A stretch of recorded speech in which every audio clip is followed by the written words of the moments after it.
एक युवक बहुत गरीब था। वह नौकरी पाना चाहता था, लेकिन उसके पास आगे की पढ़ाई के पैसे बिल्कुल नहीं थे। पढ़ने में उसको बहुत तकलीफ होती थी, क्योंकि ध्यान भटकता था। गरीबी की वजह से परेशान था। उसके किसी पड़ोसी ने बोला कि तू एक काम क्यों नहीं करता। युवक ने बोला क्या? बोला कि तू एक काम कर, अपने शहर में जो सरकारी दफ्तर है ना, वहाँ पर जो सबसे बड़े अफसर हैं ना, उनसे जाकर के तू उनसे कुछ हेल्प ले, सलाह ले। युवक गरीबी से परेशान था और कोशिश कर कर के थक चुका था, तो सोचा चलो मदद मांग लेते हैं अधिकारी साहब से। अगले दिन सुबह युवक तैयार होकर उस अधिकारी दफ्तर में उस बड़े अधिकारी से मदद मांगने के लिए पहुंचा कि शायद सलाह मिल जाए, कुछ पैसा मिल जाए। लेकिन वह बड़े अधिकारी उस वक्त ऑफिस में नहीं थे। तो प्यून ने जवाब दिया कि वेट कर लो, थोड़ा सा आते होंगे। बस युवक घबराया हुआ था कि इतने बड़े साहब से कैसे बात करेगा, और वो इतना घबराया हुआ था कि घबराहट में वह खुद साहब की ऑफिस में साहब की खाली कुर्सी पर बैठ गया और साहब का इंतज़ार करने लगा। उसको पता भी नहीं था कि उस साहब की कुर्सी पर ही बैठा है। थोड़ी देर में साहब दफ्तर में पहुँचे तो देखा और बोला, तुम्हारी हिम्मत कैसे हुई मेरी कुर्सी पर बैठने की? तुम इसके लायक नहीं हो, दफ़ा हो जाओ यहाँ से। दो कौड़ी के आदमी पता नहीं कहाँ कहाँ से आ जाते हैं। युवक पहले से ही घबराया हुआ था, अब तो उसकी जान ही निकल गई थी।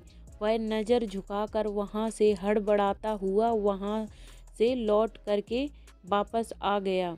उसको बहुत रोना आया, बहुत गुस्सा भी आया अपनी किस्मत पर। लेकिन इस पूरे घटनाक्रम की वजह से उसके मन में एक वह बीज पड़ चुका था जिसकी उसको बहुत समय से तलाश थी। उसके कानों में उस साहब की एक एक गाली गूंज रही थी। अब वह ठान चुका था, चाहे कुछ भी हो जाए, मैं उस कुर्सी के लायक बन के रहूँगा। चाहे भूकंप आए, दुनिया नष्ट हो जाए, चाहे मुझे भूखा सोना पड़े, पर मैं उस कुर्सी के लायक बन के रहूँगा। बस मुझे और कुछ नहीं पता, सिर्फ इतना पता है कि मैं उस कुर्सी के लायक बनने जा रहा हूँ। लड़के ने दिन रात एक कर दी, खूब मन लगाकर पढ़ाई कर मेहनत करी। वो एक एग्ज़ाम में इतनी अच्छी रैंक लेकर के आया, उसको अपनी मर्जी का वर्क प्लेस चुनने का ऑप्शन दिया गया और उसने अपने शहर की वही ऑफिस चुनी जिस ऑफिस में उसकी बेइज्जती की गई थी। वहाँ पर अपने पहले दिन पहुँचा। वह जो पुराने वाले साहब थे जिनका रिटायरमेंट का टाइम आ गया था और जिनकी जगह लेने के लिए यह इतनी कम उम्र का युवक जा रहा था, उन साहब ने युवक की बहुत प्रशंसा की। एक सवाल पूछा, जिस दिन मैंने तुम पर गुस्सा, उस दिन अगर चाहते तो पलट कर जवाब दे सकते थे, क्योंकि मैंने तुम्हें बहुत भला बुरा कहा था, लेकिन तुमने ऐसा क्यों नहीं किया? उस युवक ने मुस्कुरा कर के जवाब दिया कि सर, वैसे तो बहुत छोटा आदमी था, लेकिन मैं फिर भी हिम्मत करके आप पर गुस्सा किया होता, आज मैं आपकी इस कुर्सी के लायक कभी नहीं बनता। क्योंकि जो ताकत, जो हिम्मत मुझे इस कुर्सी के लायक बना पाई है, अगर उस टाइम आप पर गुस्सा किया होता तो जो वो ताकत थी उसी वक्त वो बर्बाद हो जाती। उस क्रोध को, उस ताकत को मैंने संभाल कर रखा, मैंने पाल कर रखा कि मैं कैसे नहीं बन सकता कुर्सी के लायक। उस गुस्से वाले दिन से लेकर के आज तक मुझे वो सब गालियाँ याद रहीं, और आपकी उम्र गालियों की वजह से ही मेरे अंदर क्रोध बना। उनकी वजह से ही मैं कई रातों बिना सोए, बिना खाए भी मेहनत करता रहा। उस पुराने अफसर ने उसको बहुत शाबाशी दी, उस दिन के लिए माफ़ी भी मांगी। उस शहर को एक नवयुवक अधिकारी मिला जिसमें क्रोध को सही काम में लेना सीखा। दोस्तों, मैं नहीं कहता कि आप गुस्सा कंट्रोल करो या गुस्सा ना करो। मैं आपको इतना ज़रूर कहना चाहता हूँ कि जब गुस्सा आए आप गुस्से की ताकत को पहचानो और आप उस गुस्से को ज़िंदगी के सबसे बड़े मोटिवेशन में बदल दो। अगर आज मेरा काम बिगड़ा है ना, जिसकी वजह से मुझे गुस्सा आ रहा है, मैं इतनी मेहनत करूँगा, अपनी औकात बढ़ाऊँगा कि ये दुनिया है, इसकी कोई हैसियत नहीं होगी मेरा काम बिगाड़ने की। मैंने कोई सर्वे तो नहीं किया, लेकिन जहाँ तक मुझे लगता है और आपको भी शायद ऐसा ही लगता होगा कि आपकी जो 90% गुस्सा के जो रीजन है ना, वो यार इतने भी बड़े नहीं हैं जितने आप उनके लिए रिएक्शन लेते हो। आप बिना फालतू, बिना सोचे समझे अपनी वह जो इतनी बड़ी एनर्जी है ना, उसे ऐसे ही बर्बाद कर देते हो। वह सामने वाला कौन होता है आपकी एनर्जी बर्बाद करने वाला? क्या आप इतनी बेवकूफ़ हो कि आपकी ताकत और ज़िंदगी बना सकती है उसको ऐसे ही बर्बाद करते रहोगे? किसी ने थोड़ा सा काम बिगाड़ा तो उसके ऊपर चढ़ गए। आप भी तो गलती करते हो। आप कौन से कंप्यूटर हो? और कंप्यूटर में भी तो खराबी आती है। इसमें चिल्लाने वाली क्या बात है? एक शिष्य ने अपने गुरुजी से पूछा कि जब दो लोगों को गुस्सा आता है तो ऊंची आवाज़ में बात क्यों करते हैं, जबकि वह गुस्सा करते टाइम तो आमने सामने खड़े होते हैं, कम आवाज़ में भी बात कर सकते हैं। गुरुजी ने बड़े प्यार से कहा कि जब इंसान गुस्सा करते हैं ना बेटा, तो वो इतने करीब नहीं होते जितने वो दिखते हैं। उनके जो दिलों की दूरियां हैं वो बहुत ज़्यादा बढ़ जाती हैं, और जब दूरी बढ़ जाती है तो दूसरे बंदे को ऊंची आवाज़ में बोलकर ही सुनाना पड़ता है, नहीं तो सुनाई नहीं देगा, वहाँ तक आवाज़ नहीं पहुँचेगी। गुस्सा करने का मतलब है कि आप जैसा कमज़ोर इंसान इस दुनिया में कोई नहीं है। और आप क्या सोचते हो, गुस्सा करके बड़े बन जाते हो आप, पर जब वह गुस्सा करता है तो आप कितने ही मन उसको गालियाँ देते हो, क्या वह नहीं पीता होगा? आपको अपने आप को रखे देखो उसकी जगह, उसको कितना बुरा लगता होगा, क्योंकि उसके अधिकतर गुस्से तो उन्हीं के ऊपर निकलते हैं, क्योंकि वह आपसे ताकत में कम है, या जिनको आप अपनी से कम समझते हो, आपसे वह ताकत में कम है।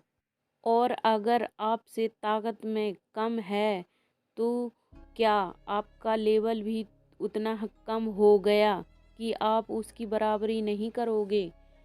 और आपको लगता है कि आप उससे बड़े हो, तो प्रूफ करके दिखाओ ना भाई। ऐसे बोलकर थोड़ी प्रूफ होता है। हिम्मत है तो अपने दम पर उसके जितना बड़ा बन के दिखाओ। गुस्सा करना किसी भी एंगल से यह साबित नहीं करता कि तुम बड़े हो, सामने वाला छोटा। अगर किसी को गुस्सा करते हो, रीजन चाहे कुछ भी हो, अगर सामने वाला बंदा माफ़ भी कर देता है तो उन बातों को नहीं बोलता जो आपने क्रोध में आकर के उसको बोल दिया। एक बच्चे को बात बात पर गुस्सा आता था। उसके पिताजी उसको बाबा जी के पास लेकर गए और बाबा जी से बोले कि बाबा जी, मेरे बच्चे को ना बहुत गुस्सा आता है, इसको ठीक कर दीजिए। तो बाबा जी ने बच्चे को एक थैला पकड़ाया और उस थैले में बहुत सारी कीलें थीं और एक हथौड़ा था। बोला, जब जब बेटा तुम्हें गुस्सा आता है, तुम्हारे घर के 500 मीटर के बाद में जो भी पहला पेड़ हो, उस पेड़ पर जाकर एक कील ठोक करके आ जाना। बच्चे और पिताजी घर वापस आ गए। बच्चे ने पहले दिन में 20 कील ठोक डाली, दिन में 20 बार गुस्सा किया। धीरे धीरे बच्चे को समझ में आने लगा कि जितनी ताकत मुझे वहाँ पर जाकर कील ठोकने में लगती है ना, इतनी ताकत गुस्से को कंट्रोल करने में नहीं लगती। और इस तरह बच्चे ने अपना गुस्सा कंट्रोल करना धीरे धीरे शुरू कर दिया। 1 महीने बाद ऐसा दिन आया जब उस बच्चे ने एक भी कील नहीं ठोकी, क्योंकि उसे एक बार भी गुस्सा नहीं आया। बच्चा और उसके पिताजी खुशी खुशी बाबा जी के पास थैंक यू बोलने के लिए पहुँचे। बाबा जी ने बोला, नहीं, अभी तो तुम्हारी आधी कक्षा हुई है। अभी जो मैं क्लास है ना, वह तो तुम्हारी बाकी है। बोला, क्या गुस्सा तो करना मैं छोड़ चुका हूँ। बोला, बेटा, गुस्सा करना तुमने नहीं छोड़ा है, गुस्सा तुमने कंट्रोल करना सीखा है।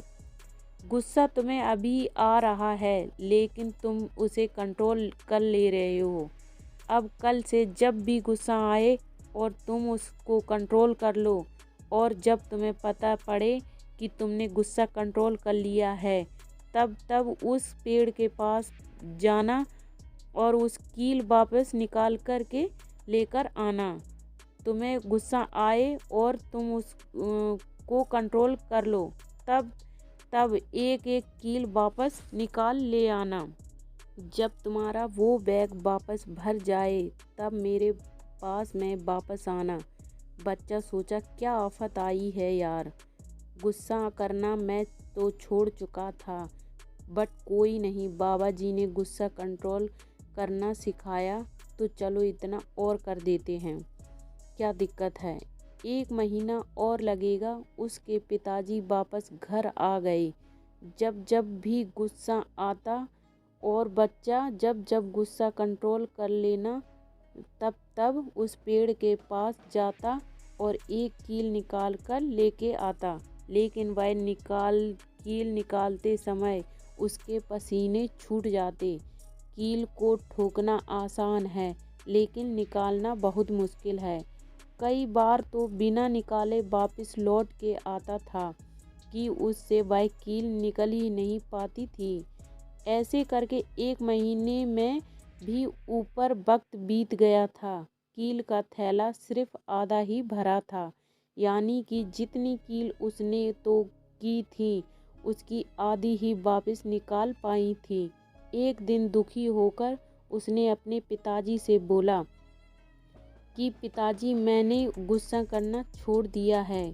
जितनी कील मुझसे निकल सकती थी उतनी मैंने निकाल दी, उससे ज़्यादा कील मेरे से नहीं निकलती। ठीक है बेटा, चल लेते हैं बाबा जी के पास। बाबा जी के पास गए तो वहाँ उन्होंने जाते बोला, यह क्या, मैंने तो पूरा बैग भर कर दिया था कीलों का, तुम तो आधा ही भर कर ला रहे हो। वापस बोला, बाबा जी, मैंने बहुत ताकत करी, लेकिन फिर भी जो कील में अंदर ही रह गई। बेटा, यही होता है, जो तुम गुस्से में बोलते हो ना, उसकी चाहे 1000 बार माफ़ी मांग लो, लेकिन उसकी वजह से उसके दिलों में चोट लगी है ना, उसके दिल में जो कील जाकर की लगी है ना, जो अंदरूनी घाव है ना, वह आप कभी नहीं भर सकते, चाहे वह बंदा आपको माफ़ भी कर दे। और जो कील के निकलने की वजह से वहाँ पर छेद बन गया है, उसकी वजह से आपका विश्वास है जो उसे ना जो आपका रिलेशन है वह कमज़ोर पड़ जाता है। बच्चे को अब पूरी तरह से समझ में आ गया था। उसको बहुत पश्चाताप हुआ कि मैंने क्यों अपनी ज़िंदगी में इतना गुस्सा किया। अपने गुस्से को उस वक्त कंट्रोल करना मुश्किल हो जाता है जब वह आ रहा होता है। अगर उसको कंट्रोल करना है ना, तो वह जब गुस्सा आपके अंदर भरना शुरू होना, तब आपको उस वक्त रोकना है। रुकने का मतलब यह नहीं कि सामने वाले पर चिल्लाएं, तो नहीं, पर रूम में आकर के अपने आप को बंद कर लिया, कर रहे, मुंह फुला लिया, बिस्तर से उठ नहीं रहे, यह भी तो यह गुस्सा है ना। यह क्या अगले वाले की एनर्जी को वेस्ट नहीं कर रहा। आओगे तो बाद में पछतावा होगा। और गुस्से में अपने आप को सबसे अलग कर लिया, नाराज़ हो गए, तो वो भी तो नुकसान है। गुस्सा चाहे मन में रखो या सामने वाले पर रखो, फ़ायदा किसी में नहीं है। इसलिए आज मैं आपको एक तरीका बताने वाला हूँ जिससे आपके 90% गुस्से छूट जाएंगे और वह तो 10% फिर बचेंगे ना, वो मैं आपको बताऊँगा कि उनको कैसे काम में लेना है। तो सबसे बात करते हैं कि आप डेली लाइफ में गुस्सा करते हो। आपके अधिकतर गुस्से हैं, उनको कैसे छोड़ने के लिए इसका अंदरूनी कारण समझना पड़ेगा। गुस्से का कारण है अपने आप को परफेक्ट समझते हो तो किसी भी काम में आपकी एक गंदी आदत है, आपके साथ वो भी परफेक्ट होना चाहिए। क्योंकि भाई अगर वह भी आपके दिल कोई गलती नहीं करते हो तो आप उन्हें क्या सर कर सकता जाता है। आपको समझना है कि लोगों से हो जाती हैं गलतियां, और जब गलतियां होती हैं और आप उन्हें जो माफ़ कर देते हो तो आप इज्जत है ना सामने वाली की आंखों में और ज़्यादा बढ़ जाती है। अब आप बोलेंगे कि सामने वाला बंदा गलती करे तो क्या, तो गुस्से की एक्टिंग कर लो। जैसे बच्चे कोई गलती करते हैं तो उनकी गलतियों को क्या दिल पर लेते हो? डराने के लिए ही तो उनको चाटा दिखाते हो ना। बड़े होकर दिल पर लेना क्यों सीख गए? ज़्यादा समझदार हो गए क्या? अगर छोटा बनने से फ़ायदा हो रहा है ना तो भाई छोटे बन जाओ, कोई दिक्कत नहीं है। लाइफ में जितना याद रखना ज़रूरी है उतना ही भूलना और माफ़ करना भी ज़रूरी है। अगर आपको लग रहा है ना, अगर आपने गुस्सा नहीं किया सामने वाले पे तो बहुत बड़ी गड़बड़ हो जाएगी कि किसी का बुरा हो जाएगा, तो आपको वहाँ पर रिस्पॉन्ड करना ही पड़ेगा, रिएक्शन नहीं देनी है।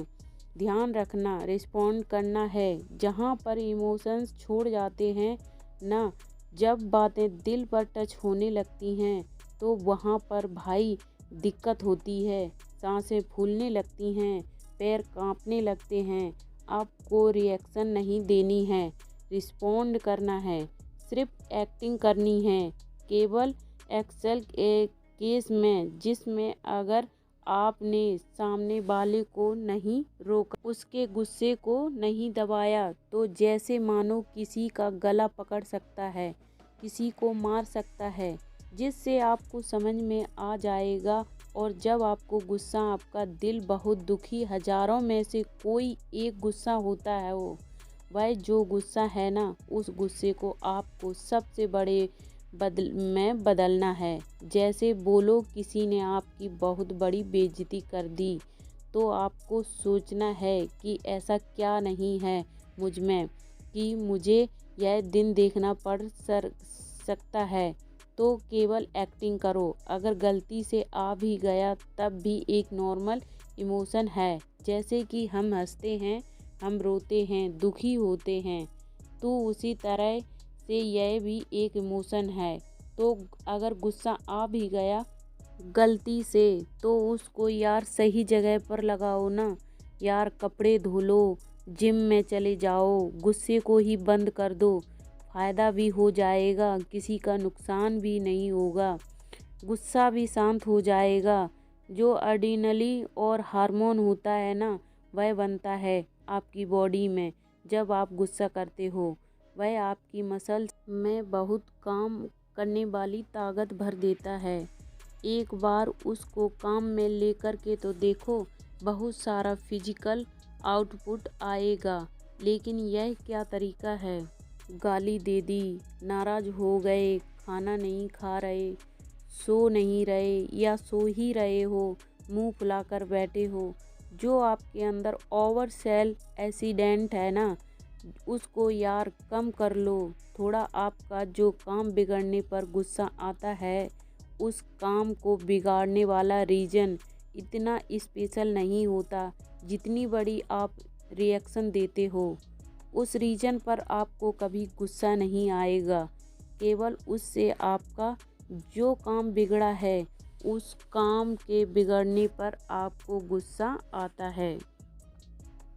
दोस्तों, वीडियो अच्छा लगा हो तो कमेंट करके ज़रूर बताएं, लाइक शेयर करना ना भूलें।